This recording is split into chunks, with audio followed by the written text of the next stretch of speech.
Welcome to Hello Strangers on TV. I'm Rene Molina. Good evening, Aotearoa, New Zealand, Australia, and other parts of the world. Welcome to International Women's Day, a very, very important day to the most important person in our lives, which is our wives, our the women in our lives. And I'd like to welcome good friend Asha. Asha, how are you? And happy International Women's Day. I'm doing well. Thank you so much. We really appreciate that. It's our day. It's your day, yes. And I'd like to bring in also Chris. Chris, good afternoon. How are you, Good Chris? afternoon, Talofa, everyone, and congratulations celebrating International Women's Day. And of course, Thank our you. one of our special guests, all the way from Townsville in Australia, is Frances. And offline, we were talking, and she's also a Hi! Filipino. Ano Hello, po, Frances. magandang umaga. And I'm also Samoan and African. Oh, okay. So there you go, Chris. What? Yep, yep. And Nice little thing. it, it's Amazing mixture, right? Oh, Yeah. beautiful. Well playing her. and it's a special occasion because it's International Women's Day, and Chris and I, being honorary women, are delighted to be part of this show. Asha, I think you have the color motif of is that purple? Like your hijab is the same color as the women. Yes, yes, it's purple. It's International Women's Day, so we use purple for Oh our wow! strength.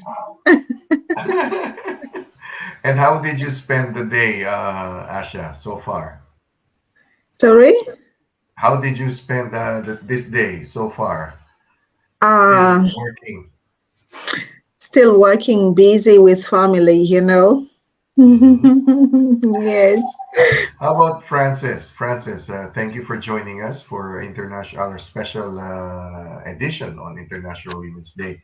How did you spend the day, Francis? Thank you for inviting me and Auntie Asha.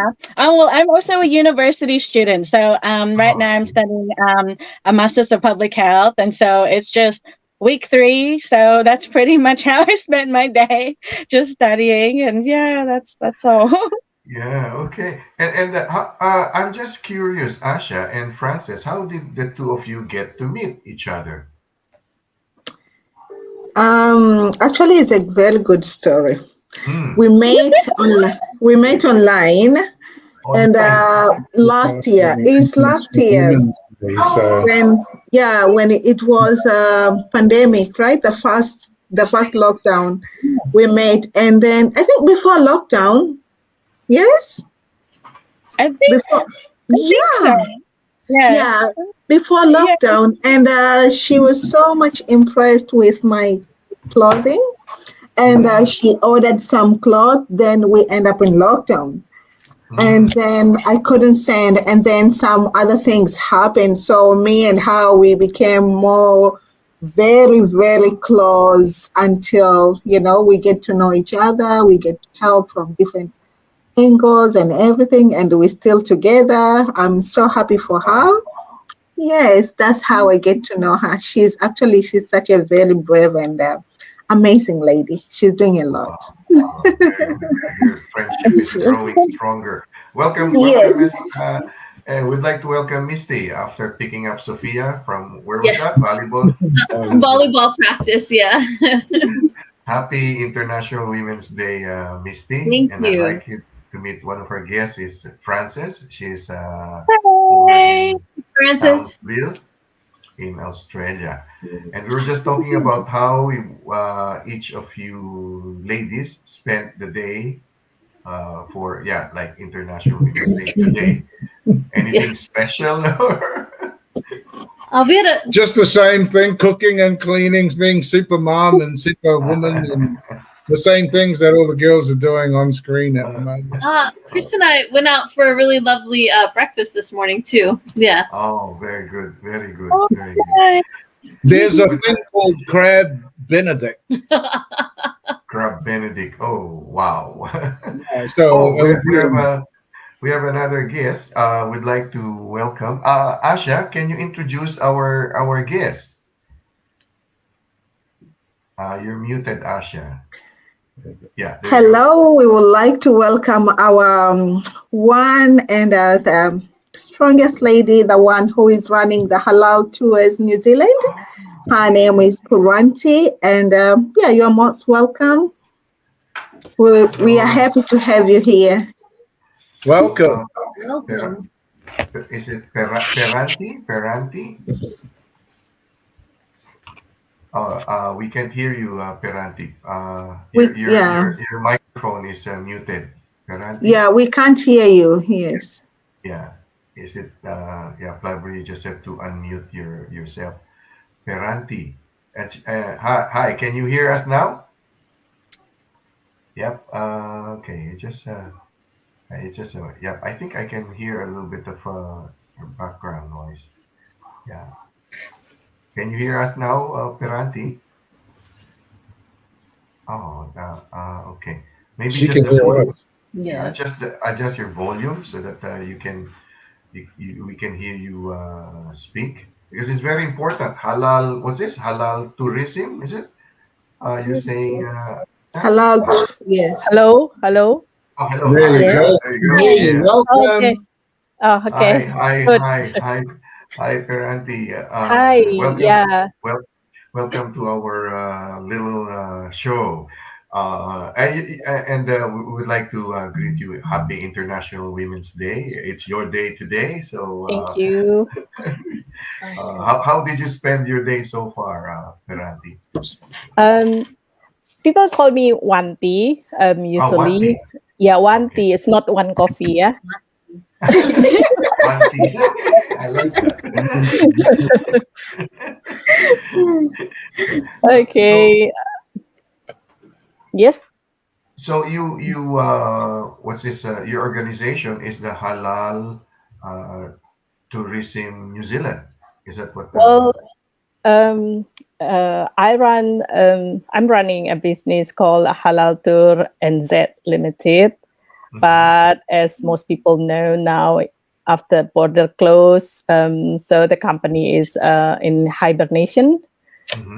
But I'm lucky because before the lockdown, I came back to uni, and now I'm finishing. I'm in the last year of my study. I'm doing BA English and New Media Studies for the major, and the minor is language teaching. Okay. Yeah, so that is the pandemic blessing. So I got another things to do, back to study. Yeah. Which university do you go to? Oh, Wanti? AUT. Oh, wow, nice school, Yeah. nice school. Yeah. So, studying at the same time, Frances is also studying. Frances in over in Australia. Is it Frances? Yes, but it's so I'm in Townsville, which is basically, if you know where Cairns is, so it's part of Queensland, which is from Cairns is about 4 hours drive by car to my city. And so, but I'm taking a master's of public health. So Oh, cool. I think all our being honorary women, Chris and I think we're surrounded by women who are studying, because Misty, beside you, is also Yes. taking her master's in counseling. In Yes. counseling, can you At the tell us a little bit University of about that? Auckland. Yeah. So I started a program in California back in 2017, and I did a year of it through a little bit of 2018. And then my family and we decided to move to New Zealand. So I put the program on hold. And then I came out here, and I was a primary school teacher also in California. But then in order to be a primary school teacher here, I needed to take a 1-year course. And I was like, well, I really don't want to teach as much as I want to keep pursuing the counseling degree. And so I just, I did teach last year, though. That was a really fun change. I taught adults with special needs, and that was my first time working in adult education. And I really enjoyed that experience. That was a lovely year, 2020, working with those students. And then now this year, I'm back into education and pursuing my master's degree in counseling. So hopefully I'll be able to be counseling and helping students. Actually, I would love that within a year or two.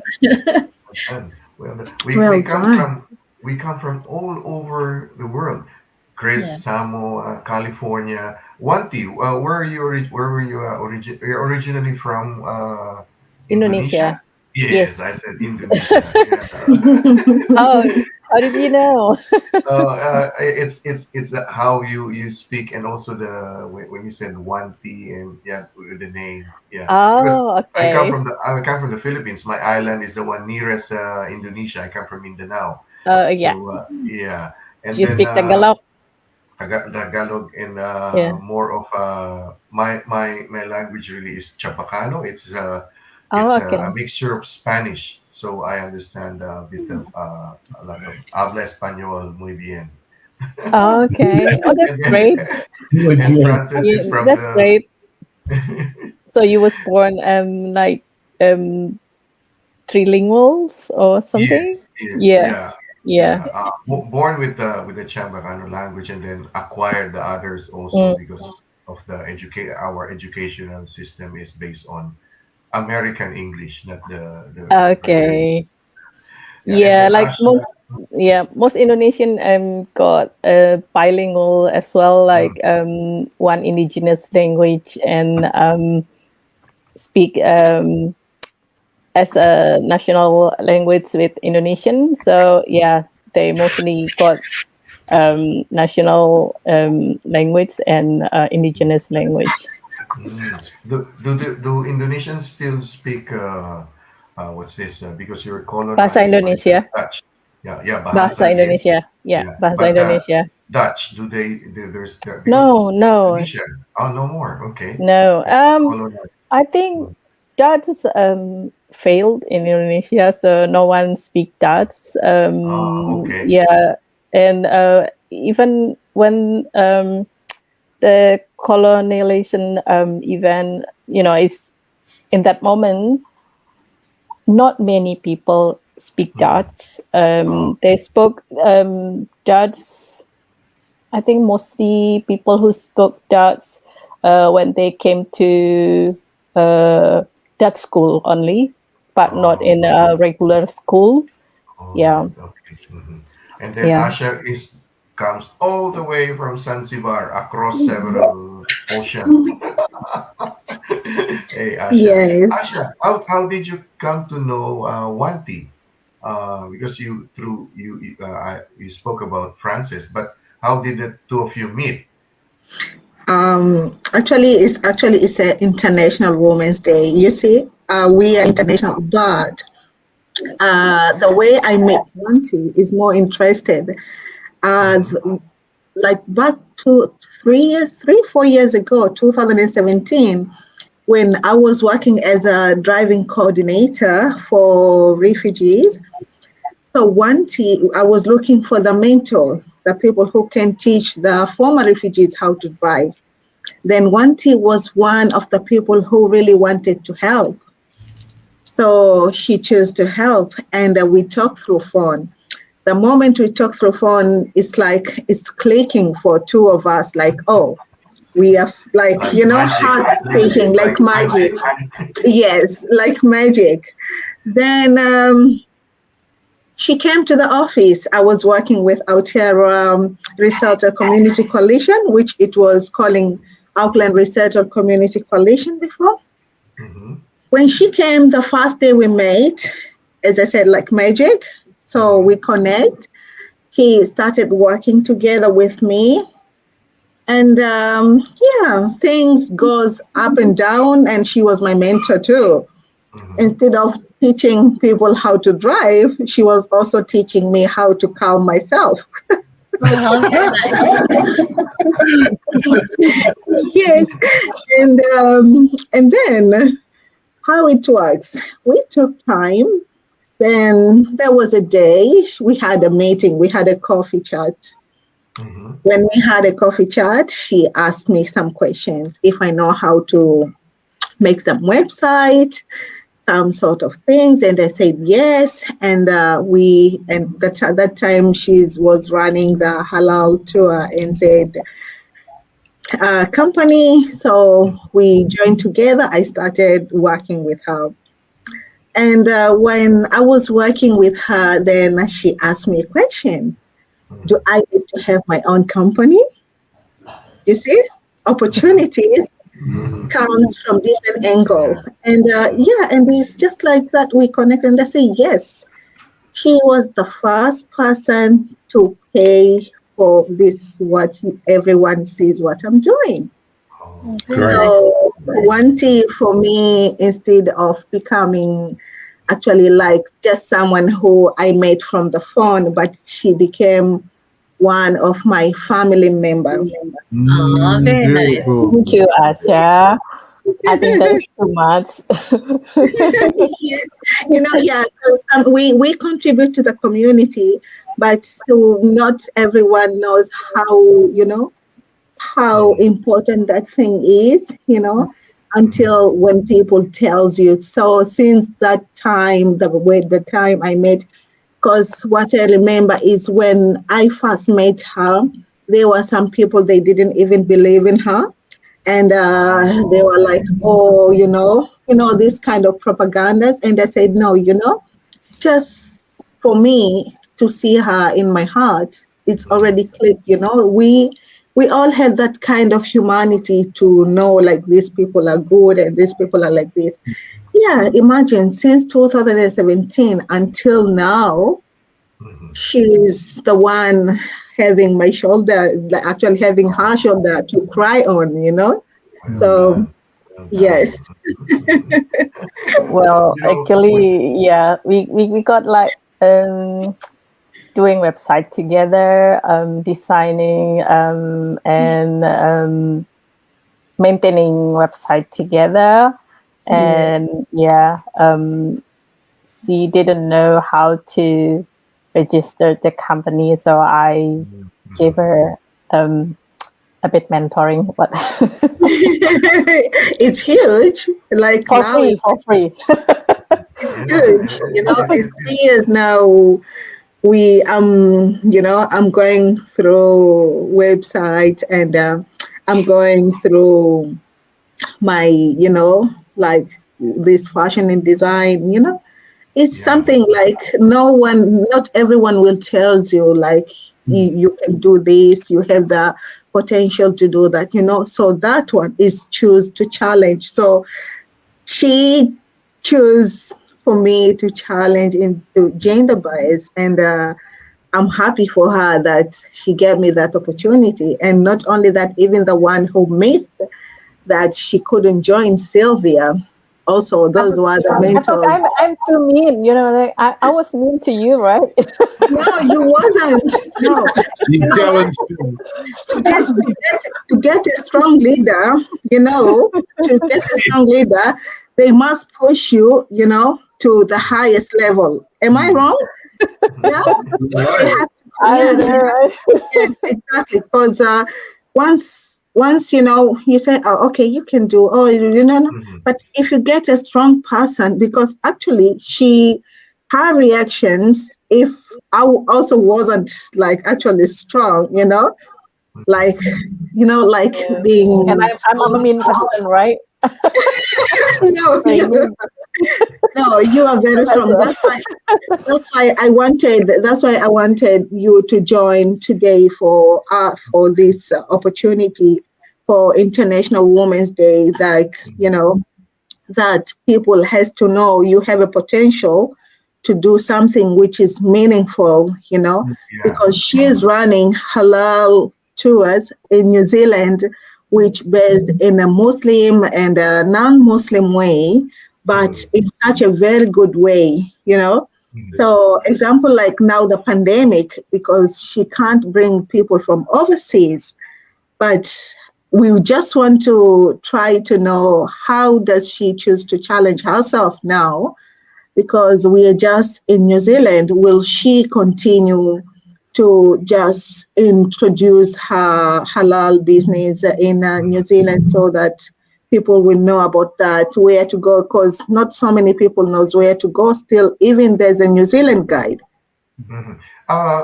Wanti, uh, Wanti, I'd like to ask Wanti, during the normal times, how did the Halal New Zealand tours operate, and how do they operate? How do you envision it to operate now during the pandemic? Before, were they people came to do the tours? Were they people from outside New Zealand coming to New Zealand, or you were bringing in New Zealanders who were Muslim to the pilgrimage in Mecca, to the Hajj, to those things? How did it work, Wanti? Oh, we lost her audio again. Wanti, we can't hear you. Oh yeah, sorry. Okay. Yeah, it's all good. Yeah, we came through. It came to our mind since we came to Japan. I think 8 years ago. So we came to Japan with a halal tour there, and because we don't know how to read the language and how, because all with the kanji Japanese kanji, and we don't know how to do that. um and then back from Japan, my daughter said, maybe we can do something like that, because we got guests very often, like friends and family came here, and they don't know where to get halal meals and something like that, which is, it's quite easy for us because we are local, not Mhm. have to go to the restaurant, because like most Asian, they eat fish, they eat noodle, vegetarian also, but for them, like, oh, I don't know how to find something like that. And yeah, my daughter set up the company at the beginning, not us, not me or my husband. So my daughter made the logo, made the first website, but no one really um, replied the email that came to the website. So my daughter didn't do that. And I said, like, why you make the website, make the logo, but not really reply the email and things? And she said, I don't have time, because she was in uni at that Working. time. Yeah, Oh, she okay. was in the uni at that time, and work part time as well. And then I tried to reply one email, two emails, and that is came from Singapore, Malaysia. Mhm. Mhm. Uh, I think for a couple years, no one really email us from Indonesia. So none of Indonesian really try that. So yeah, mostly Malaysia and Singapore, and then it suddenly growing. Mhm. I don't know how, but it's kind of so many challenges, because we got like private, luxurious. So some people ask, "Can you do this? Can you do that?" Like, come to the South Island with a private family, maybe like 20 people. Come together, and they want to get like barbecue. They want to have special tours, something like that. So we organize everything, and then that is the beginning of the style that I put up, the style in a luxurious way. But now, in a pandemic, there is nothing we can do because the border closed, and my clients mostly come from come to New Zealand from Singapore and Malaysia, so it's on hibernation. Yeah, but it's okay because still I'm doing media things, social media, I'm doing website, I'm doing things. So now we are running a business called Belanja Online New Zealand, kind of Asian grocery, started from pandemic. We marketing that groceries online from Instagram, but Oh, wow. we got so many feedbacks after that, and it's running suddenly in the middle of lockdown. Oh, So yeah, it's something that when you keep moving, so everything can happen. Yeah. And e-commerce is the way to go, I think, in terms of business. Like, even if Yeah, you're on a yeah, lockdown, you yeah, can still be contactless and then online yeah. e-commerce and all of those things. Yeah. And Misty, I think Wanti could be one of our, maybe we will invite her because Misty and I were working on a program. We call it English for MIL, or English for Media and Information Literacy. So Oh, okay. we do some a bit of a workshop. I provide the media content, and Misty gives us the American perspective, Oh, I from see. her experience in California and all of that. So probably in one You of our Filipino engagement. so American, why? Yes, yeah. I think Asha and Chris and Misty knows this, and yeah. So we were colonized by the Spaniards for nearly 500 years, and then Mhm. 500 years under the with the Spaniards, so inside the convent. 50 years in Hollywood because we were the Americans, and then we got our independence. Yeah. Yeah. But I'd like to find out from Francis also because you bought some of the designs, some of the clothing of Asha. You found how did you find her clothes? Was it online also? Well, so where I am, because it's really remote to be honest. So, Hmm. but a lot of the people that come to our university are from overseas, and Oh, this year we okay. didn't get many students, but a lot of the people, whether they live have previously migrated to Australia, in different parts of Australia. Basically, a lot of their children they come up to the university. So, basically, a lot of them they're African, they're Muslim, they're from all around the world. We have Latin America, some people from the Pacific Islands. So, and for me, because I was raised by a Filipino mother, and my father's actually British. So I was actually adopted from the Philippines. So I was one of the lucky people, because being in a third world country, there's not a lot of options. You're either out on the Right. street or so I've been very blessed. And but so basically we've had the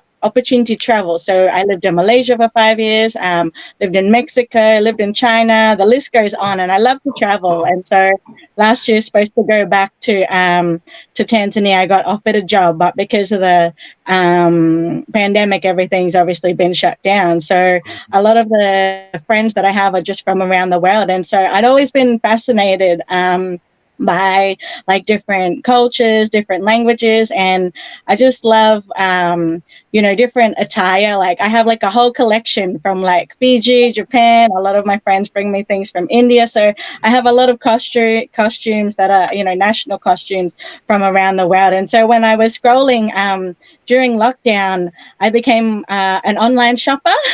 I like Oh, okay. yes, I was buying a lot of things, and I was scrolling and scrolling, and I was like, oh, this looks good. And then because a lot of businesses, as you all know, had obviously closed down, so I was like, oh, it'd be good to support local Support, businesses. And yes. Mhm. it doesn't matter where they are in the world. And I just always loved the fabric, like it's so colorful. Like my wardrobe's just been like really colorful. Yeah. So I was like, oh, I'm really fascinated by it. So I was just, I just ordered some. And actually Auntie Asha made me something. So it's still coming in the post. So as you know, the mail, it doesn't matter where you are in the world, the mail is so slow. So it's still, yeah. So eventually I will show on Instagram or Facebook what it looks like, because she actually took the time to make it. So because I had the privilege of visiting Asha's what's this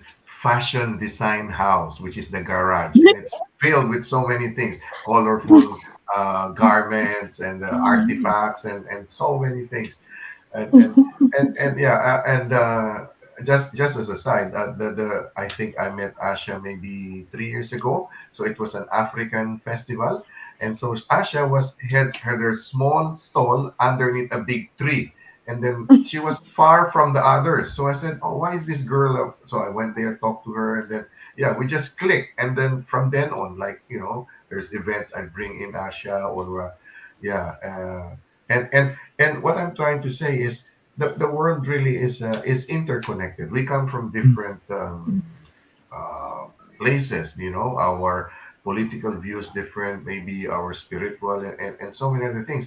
But there's one thing that brings us all together, and it's what Chris is always saying. It's love over fear. Oh, it's And love. eating, Yes, yeah, yes, not yeah, food. Love.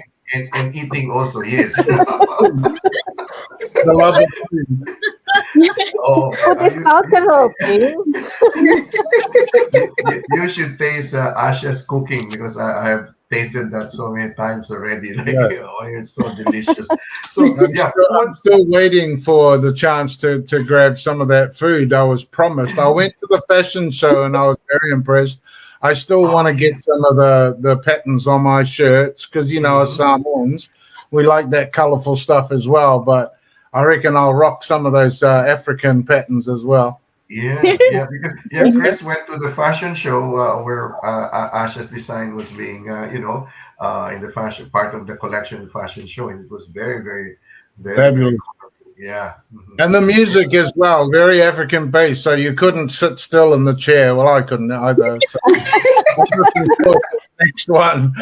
And it's not the our, like, Chris, mine, and Pat's favorite song, which is like Jerusalem, like Jerusalem.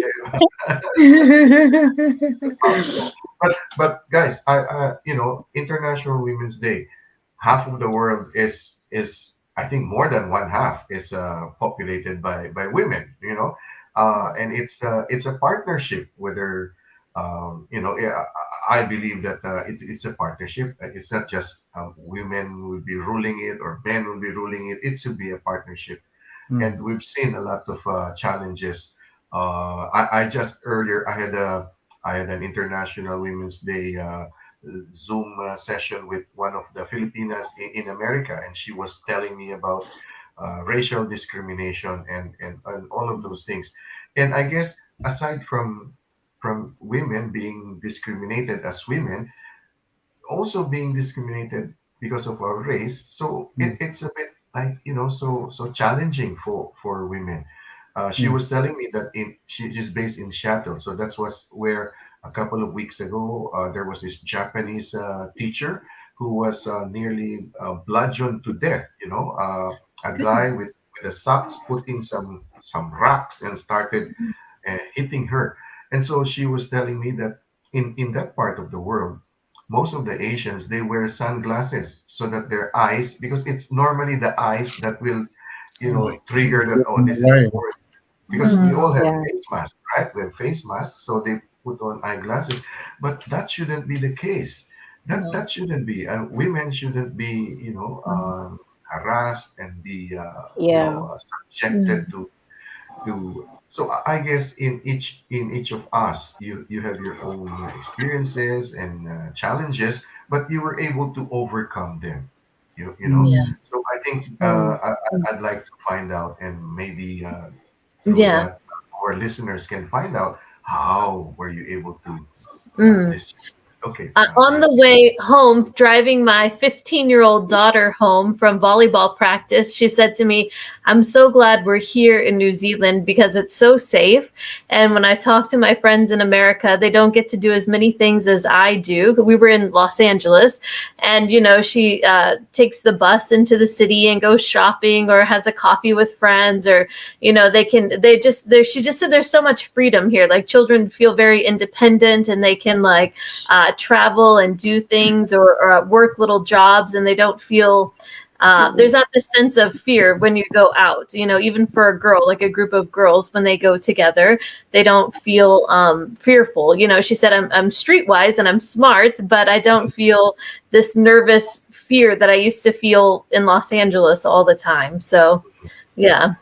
I wanted to say too, Renee, that I think women seem to be the catalyst for understanding discrimination, whether it's a race or your height or your age or your financial status. Women have always been the ones that are regarded last, so we talked about the Constitution with old Uncle Donald being at the helm recently, and I think the professor from down in Canterbury, the Filipino associate professor or director, he said something very pertinent, and he said, "Well, Misty, even that Constitution wasn't for you as a woman." No, it was not. Yeah. So, from my perspective as an Indigenous male who comes across racial discrimination now, I still think of the women as even, they were persecuted for so much more, and still today, gender inequality means not getting paid the same as males, and yet they're the most of the time the best ones to lead a group or have the compassion. And we males, even hearing Asha talk about Wanti, how they just gelled together. The magic that you spoke of is because if it was two men, they'd be busy going, it's all about that masculinity and fear of the macho power stuff. So I always try, if I'm thinking about discrimination and that kind of inequality, I always come back to stories about women and their plight and how hard it has been for a lot of them. So I congratulate them for choosing to challenge. It just seems like that's what it's been like for the last since forever, still choosing to challenge. So,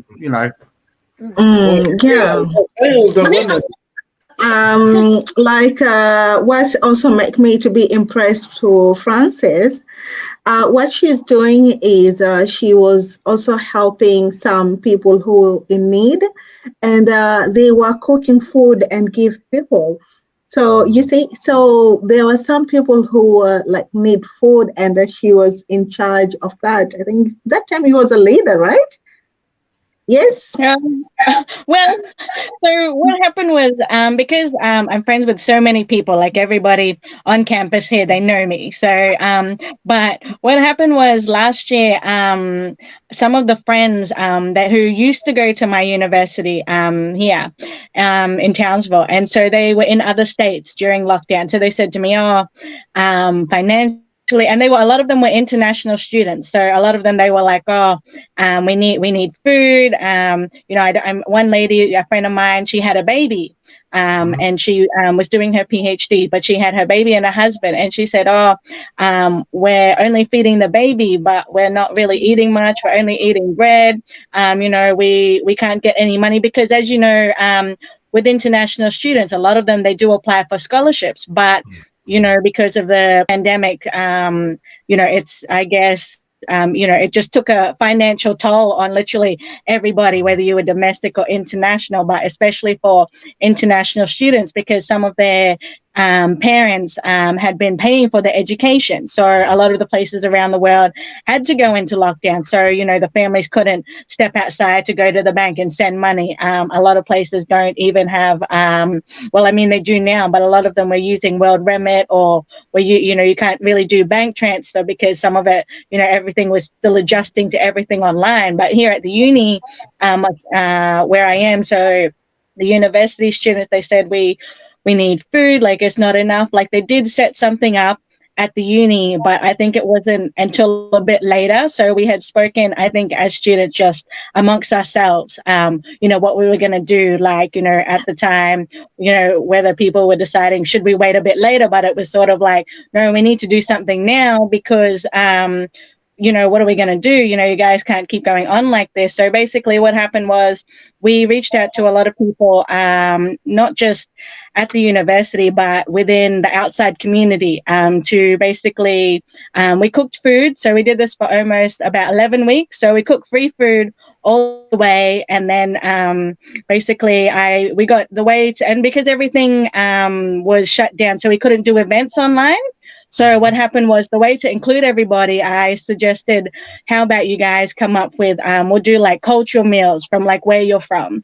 And so basically we'll set up like a menu. So we had it, meat and vegetarian, because we were trying to obviously incorporate everybody who couldn't eat certain things. And so basically it was everybody got together. So we had, I think the first week we had a church. They were city outreach church. So they were a local church. They helped us, and they basically cooked food. We started off with 16 people. By the second week, it ended up being 40 people. So we had people, one of my Sudanese friends, he's a single dad. So he cooked some Sudanese food. So we did that. And then the next week, it changed every week, but a lot of the students got involved and we changed the menu. And then we had to, because originally we had one person cooking, and then it turned out it was, when people heard about what was happening on campus, it turned out that it wasn't just 40 people. It ended up growing to be almost like 160 people. So between us and some other student associations and some local cafe at the university, we were all pumping out like at least 160 meals a day for free. And so it was basically, we just kept cooking, and then it turns out we had discovered what the problems were on campus. And some students, I had one student, she was basically very unwell. Like, she cooks and she does everything, but she just couldn't cope. She was just dealing with a lot of like stress, depression, and everything. And she basically said, oh, this food, it actually helped me survive. So it didn't really, at first, we weren't sure what the impact it was going to have, but basically it was, at the end of the day, we were actually saving people's lives, because some people couldn't cook at all. They didn't know what to do. And then financially, we had people donating money for us to cook, and we'd been even giving money to students to help them out. And so, and then sometimes it would be like maybe a couple $100, and then so it was just basically whatever we could do. We were basically, everybody needed help. It didn't matter if you're international or not. Like, everybody was struggling with something, and they were just going through something. So it was a time for all of us to come together, which I guess eventually made an impact, but it also got a lot of backlash from the university itself. So it was really hard. Can't really say too much, but it was very difficult, because it was like we had brought this to the attention of the university. And so I guess, coming from a university perspective, they had their own ways of doing everything, whereas because for us, we didn't have any rules, so we could literally do whatever we wanted, how we wanted to do it. But it cost us something. But in the end, some people, they did like the story, that it took it to local news. So we ended up on the television, but then it got taken down. So it was really confrontational, when at the end of the day, it was just about, we need to support like everybody, because we're in this together. And I mean, yes, the pandemic, even now, like it's still, there's still vaccines coming out. There's still, but people are still, slowly trying to adjust their lives and trying to figure out what the next steps are. So that's pretty much what we had to do. You just have to get out there and do it, I guess. So Yes, that's yeah, beautiful. and it's something that there's to understand. So it could be like food diplomacy, understanding other culture through food. But then what you're doing is also a form of activism. Activism comes in many forms. So food activism is one of that. Not just the feeding, but the introduction of, like, the Sudanese father. He cooked something from Sudan. So that's really very, very good, and it makes the understanding, and because you only share food with friends, right? Like what Chris and I was, you don't eat with your enemies. You don't, like, if you eat with your enemies, Only if you're you looking want to poison them. so you only eat with your friends, and the food is something that will make the conversation and make the connection will be stronger, and all of those. Well, even here in New Zealand, they are putting a bigger focus in the Ministry of Health and Education for Indigenous models, or strength-based models, where we're approaching people's well-being holistically. And one of them is, the fellowship that comes with the food. So it's not just nutrition for your body, but it's like nutrition for your soul and your mental health as well. So congratulations, good on you, Francis, for such a great. It's You're funny doing amazing thing, Francis. they don't like it when you expose the need. And so good on very you for the challenge. it was definitely a challenge, because even I because we did have like a team of people, and yes, everybody had ideas, but when you have something, I guess, envisioned in your mind and no one else can really see it, you just know how to do it. So for you to try and explain it to somebody, it's actually really difficult, because you can see how it's going to run smoothly. You can see how A, B, and C, what are we going to do if A, B, and C doesn't work? Have we got another approach? And so it was a really a big learning experience for me, but we learned, I think it was a good thing for the students as well, because we, I guess, got to know a lot about each other, and especially because we're all from such different backgrounds. We had people cooking from Papua New Guinea. We had people from Jamaica, and some of the students have now returned back to their homelands. But it was really good, I think, just to get like a cultural event, because normally that's what they do on campus, but because of this, everything was just all online. So yes, well done. and I guess like what Wanti is also doing, like it's also cultural, introducing the through the halal, that, like you were saying, halal food, halal restaurants, and all of this is for, especially for people who are Western oriented. I think in our group it's only Misty who is Western oriented, but the rest of us are Eastern. When you say Eastern Oriental, it's a different way. It's more communal. My experience with colonizers is, when the colonizer comes, the colonizer will stake a claim. Okay, I have a title to that. But the indigenous, the culture is ours. This is for all of us. So we just take what we need. Take what we need, the food. Take what we need for clothing. But the other concept, which is not a bad concept also, because it has helped in progress. I mean, I think there's been part of our history of the world that the need for innovation from the Western countries would be important also, like the technology and everything. Well, I think too the Western influence of that individuality, or the individualism, versus the collectivism that we Indigenous sort of skite about or talk about. It's innate in women because of their like Mama Bear and her cubs. They will fiercely defend her children. Yeah. Yes. So for me, I always look to women as examples for that collectivism, because even the westernized European white, if you like. When you strip it all down, it's been a male-dominated society that have enforced this, and women inadvertently learned how to balance the books and literate because women just expected them to be pregnant and barefoot at home, and yet they inadvertently learned how to do all these things. And then, I mean, look at New Zealand. Only recently they were allowed to vote.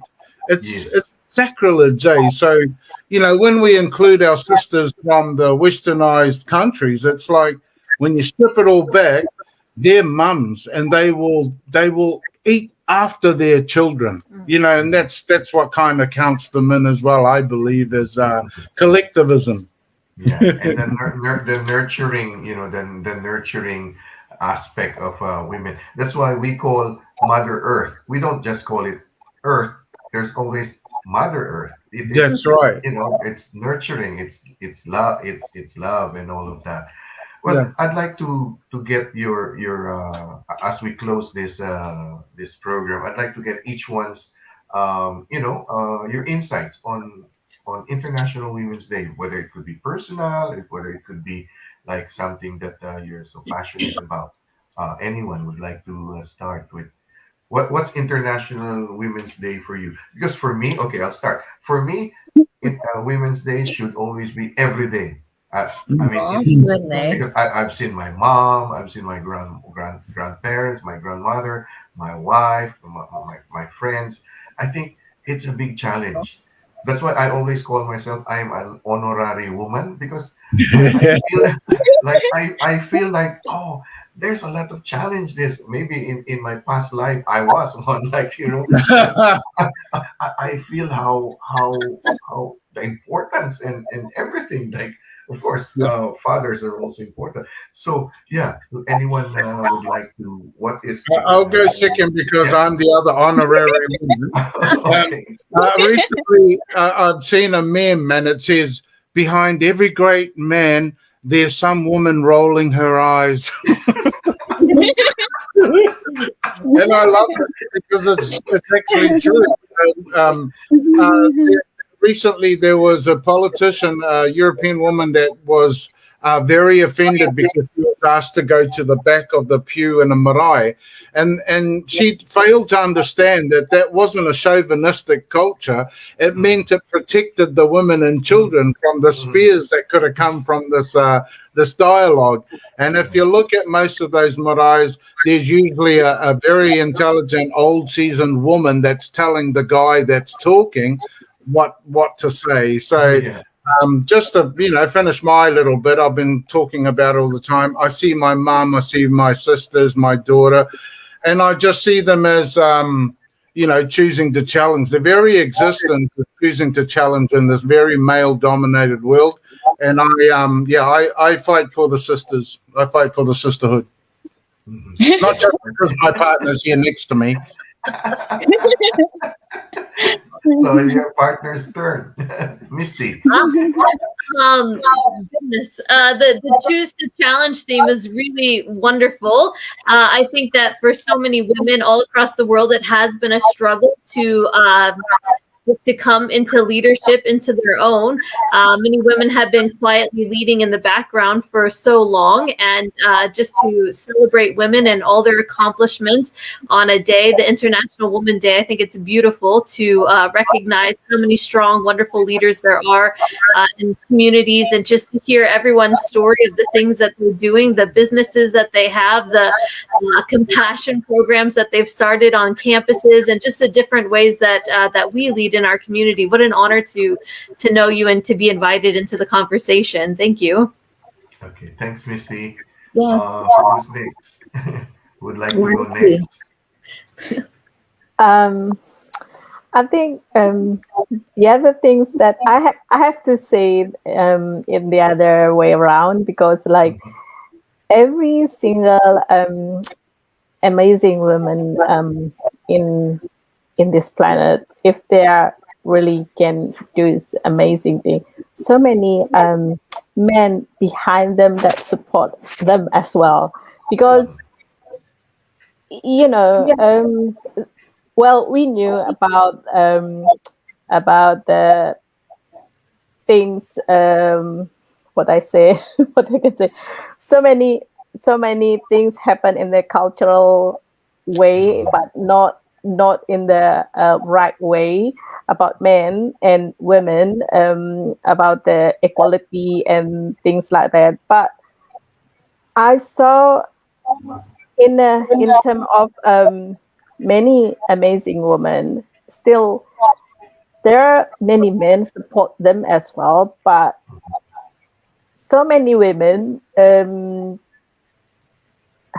what I say, they can't really do anything without support with the other women as well. But sometimes that is very hard because, like, being a single mom, or maybe being women like oppressed by like domestic violence and things like that. That is very very hard to get out from something like that. I came like my daughter. My daughter was a youth counselor before, working with so many women. They can't really do things like that because of the, what I say, about the chains. It's very hard for them to get out from the domestic violence and things like that. But that is coming from the mother sometimes, because they got another domestic violence before, so they cannot really protect their kids. So when that is coming to the volunteer, to the refugee, and women with domestic violence, I found so many challenges that coming from the other woman as well, because the other woman that in the family that cannot get out from the past, they make a big influence to the family as well, so to the kids. And that is maybe we have to really have to see them more closely about their well-being, about the stressful and things like that. And it's not because of the surrounding, but mostly coming from the family as well. So that is, the family is the big influence. So I think the success women or oppressed women coming from mostly the family. So it's really important to make all the women, if want to be like women like equality, or maybe women, happy women around the world, make the happy women around the world. We have to really focusing on the family well-being, not only like men or women well-being, but it should be like a family well-being. So it's it's something important, because I saw so many problems cannot really discuss, cannot really really solve with any kind of things, without solve the problem of in the family. So I think that is the things. But the challenge of the women at the moment is make the happy family. But I think it's not only for women, so it takes two, the woman and the man, or the whole family. So it should be holistic. I mean, everybody should be involved in the process. How about Francis? How about you, Francis? I guess so I'm only 30, so I guess the thing I see a lot, especially around not just our campus, but with our generation, is that we're so focused on, oh, that girl looks really good. Like, you see how, she got a nice car, she got a nice house, but then we tend to, instead of working together, we tend to tear each other down. And I think that's the challenge that we need to work on, where it doesn't matter if you're 30, 15, whatever it is. We, as women, like, as many of you said, we've come such a long way, the rights to vote, the rights to work, but we need to, like, work together. It doesn't matter what religion you are, what language you speak. If you have, like, a vision, and also that goes for men as well. If you have a vision, that you can see to make the community better, to make, just your environment better, make it positive, then, we need to, at least, find ways to, like, communicate with each other, find ways to actually speak of, how we're feeling, and just actually work together, as you said, as a holistic, or, as a community approach to actually make the world a better place. So, yeah. So thank you for having me. Yeah, very, very good. It's all boiling down to being a partner, being holistic, being encompassing everything. Yeah, Asha, how about you, Asha? For me, what I will say is, as everyone said, like, the strongest woman actually comes from the family. It's true. They come from the family first.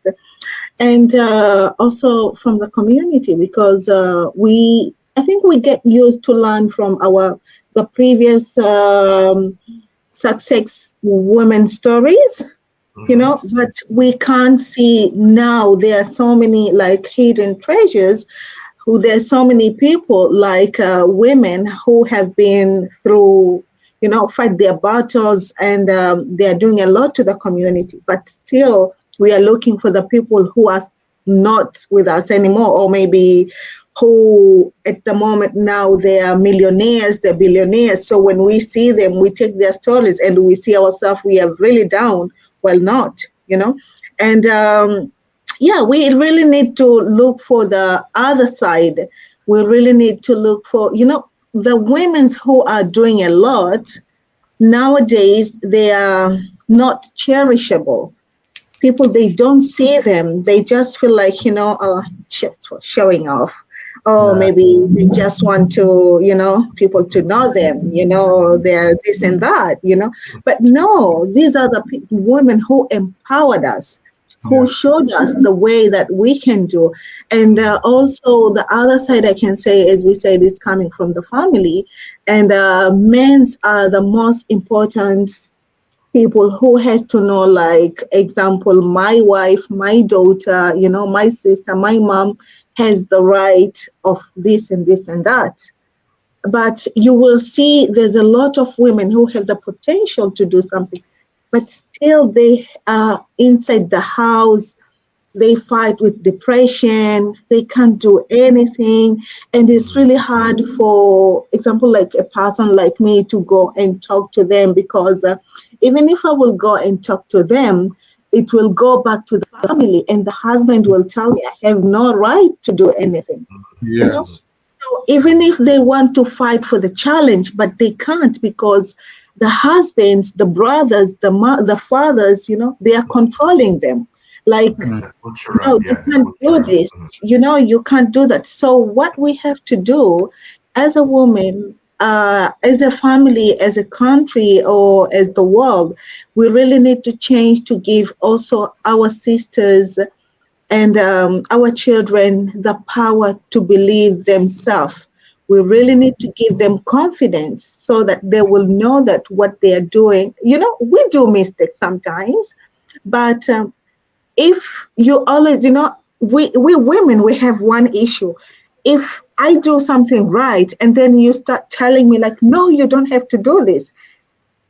First time I will start feeling scared. The second day, maybe I will take another action. That third day, I will zip it up. I will not, I won't do this. So yes. So we have to reach at the point that we really know we need to give women more chance. give them the voice. We really need to listen to them. We really need to know what they're saying and give them support on what they really want to do. Example like Frances, what she did, and then the university went to shut them off because of the TV. But that was huge thing because they were helping others. So it was like something like it's a motivational inspiration. Even Australian government, if they saw, they will see that, they will be more impressed to help them. But it's end up in different way. So they didn't. Maybe they got the punishment. Nobody knows, you know. But yeah, so. Man, yeah, it's International Women's Day, but the Women's Day has to be every day. Absolutely. And I guess it is like programs like this, platforms like this, wherein other women will see you, the women in this program and other programs. They feel connected. They feel empowered. They feel like, oh, if she can do it, oh, that's how she did it. Oh, I'll get in touch with her. So I think that's the one that makes it more, make it a stronger bond among all the sisterhood, and then, of course, the honorary men like Chris and me. So yeah, we can make a difference. I think you have to challenge your theme for the day is choose the challenge. So with us being here, we choose to challenge all the other males to have that lack of fear, to let the women do what they need to do and have benefit from it. It's all fear with a lot of our men is that they fear losing control. They fear losing their mana or their power, but they don't realize that, that women should be given license to express themselves and lead and do what they do. Look at all these girls on here doing these amazing things for men and women. So I choose to challenge all the other men to have this lack of fear and let the girls do what they do best. And and if the men give more power to women, not many women really want that power that much. That's right. Because like women is not really naturally liberate, so they won't liberate themselves too much actually, because they really want to be like very safe in the house. They really love to be like very safe in the workplace, so that they don't really want career as much as men, even they're really brilliant.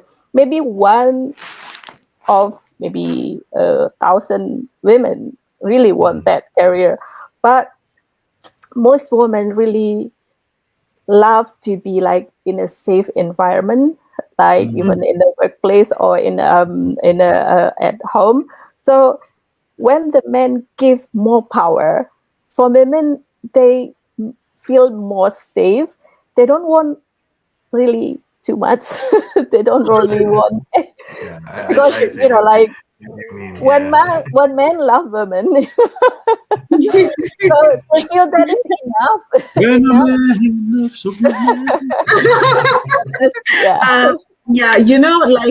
Today I was actually I thought a lot about women's, because I've had like more than I don't know how many cases for the women's, the one who really want to go out to study, to go out to study, but they can't because they don't know how to drive. So a husband is working. Look, I can say like the women who are driving, especially in New Zealand or any kind of a country overseas who are dependent, I think independent, right?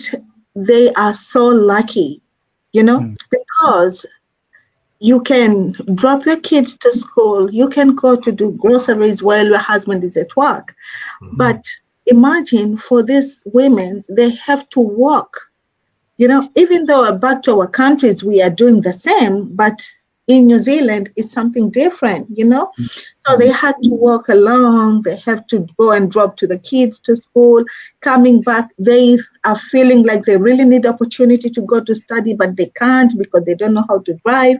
And maybe where they are living is way far, they can't even catch a bus. you know. So, and you look at them and they are just like depressed and feeling like, oh, like they lose hope.